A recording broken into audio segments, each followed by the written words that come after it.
So we traveled to Mount Hagen in PNG, Papua New Guinea. An average ministry time we would start with something creative, whether that be a dance or song, and then we would go into the testimonies that we had.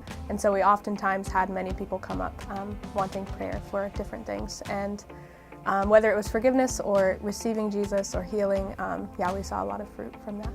At the church we were staying at, there was a guy named Jeremiah, and he was the youth leader there.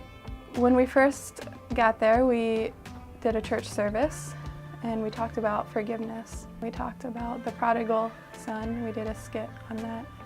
And we also talked about how God is our Father and how He loves us and wants to see us come home to Him. And so that night, Jeremiah was in the crowd and heard and was really hearing from God about forgiveness and things that he needed to take action on. A few days later, we realized that Jeremiah wasn't coming around anymore, and we were curious where he was. A few days pass, and he comes back and sees us and says, just with a lot of thankfulness, thank you for speaking on the things that you spoke on forgiveness. And he said that he had just recently went back home to his village, which is a six-hour away village, and he forgave his parents and his parents forgave him. He was separated from his family and he had moved away and he hadn't seen them for 4 years. They had a big celebration. They killed a pig to celebrate and have a meal together.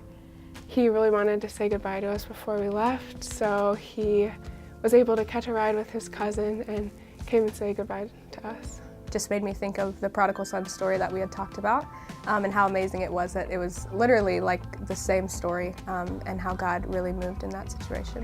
When we go to the villages and pray for people, we don't always know what happens afterwards, and to see someone take what we talked about and not just pray about it, but to take action on it and take the next step forward and go make things right, and not just say that they forgive, but really taking the next step was really cool for me to see.